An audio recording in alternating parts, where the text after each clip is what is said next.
Hello दोस्तों। अरे रानी, ओ रानी, सो रही हो क्या अभी तक?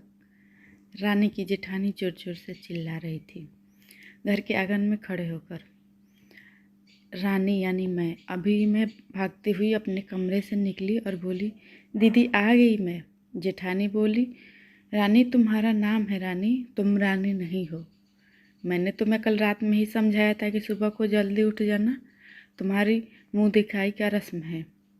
मैंने बोला, दीदी रात को नींद ही नहीं आई, नई जगह है और मन में थोड़ा डर था कि सुबह आंख नहीं खुली तो। रजनी दीदी हंसते हुए बोली, रानी मेरी प्यारी देवरानी, जल्दी से घूंघट कर लो, अगर माँ जी आ गई तो हंगामा हो जाएगा। मैंने घूंघट किया ही था तभी माँ जी वहाँ आ गई और कड़कती आवाज़ में बोली, चलो अब क्या यहीं गपशप मारती रहोगी तुम दोनों? हमने चलना शुरू ही किया था तभी माँ जी ने रजनी दीदी के कंधे पर हाथ रखा और बोली, पता है ना कहाँ से जाना है और कैसे जाना है?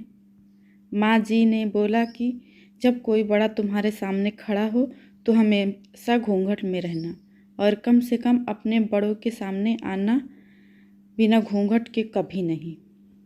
रजनी दीदी कुछ बोलती ही नहीं, बस अपना सर हिलाकर हाँ बोल दिया।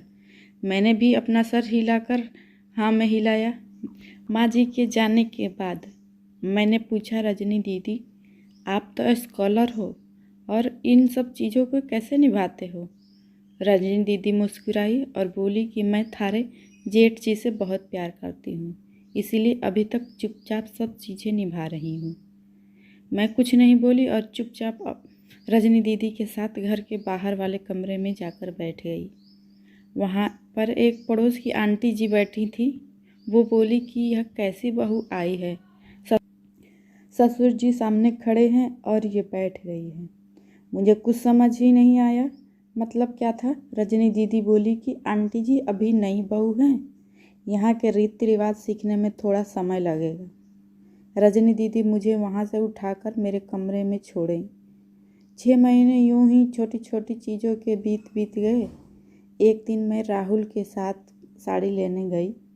राहुल का फ़ोन आया और वह दुकान से बाहर बात करने चला गया।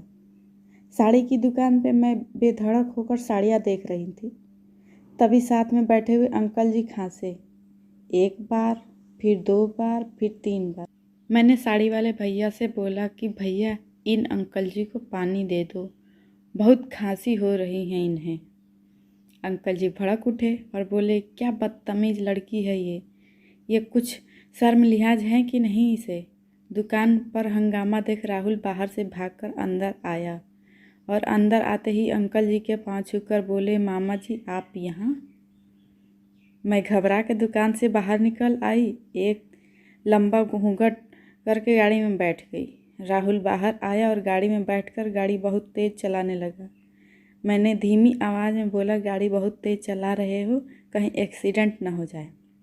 हम घर पहुँचे ही थे तभी माँ जी की जोर जोर से चिल्लाते हुए बाहर आई, देखो आ गई ये रानी साहिबा, खानदान की इज्जत मिट्टी में मिलाकर। तभी रजनी दीदी आई और बोली, माँ जी मेरे शादी को 6 साल हो गए हैं, मैं अभी तक मामा जी को नहीं जानती, ये कैसे जानेगी? माँ जी जोर से चिल्लाई, देखो कैसे चप्पड़ चप्पड़ जवान चला रही हैं इस रजनी की कभी। राहुल सबकी बात काट के बोला, माँ ये दोनों सही बोल रही हैं, अगर ये हमेशा घूंघट करके रहती हैं तो मामा जी को कैसे पहचानेंगी? अरे ओ, आज मामा जी के फ़ोन पर तुमने पूरे घर की शांति को भंग कर दिया और ये समाज है जिसमें सीता मैया पर भी उंगली उठाई थी। पिताजी और जेठ जी ने अपना पक्ष राहुल के साथ ही रखा। माँ जी थोड़ी देर सोचने के बाद वापस रजनी दीदी मेरे पास आई और बोली कि तुम दोनों को अपनी मर्यादा पता है, मुझे उम्मीद है तुम कभी भी मेरा सिर शर्म से नहीं झुकने दोगी। हम एक ही परिवार के सदस्य हैं, हमेशा साथ रहना है, अच्छा वक्त हो या बुरा वक्त, हर सदस्य को अपनी मर्यादा पता है। माँ जी ने मुझे और रजनी दीदी को गले लगा लिया। दोस्तों कैसी लगी ये स्टोरी प्लीज़ बताइएगा, लाइक कमेंट सब्सक्राइब जरूर कीजिएगा। Thank you.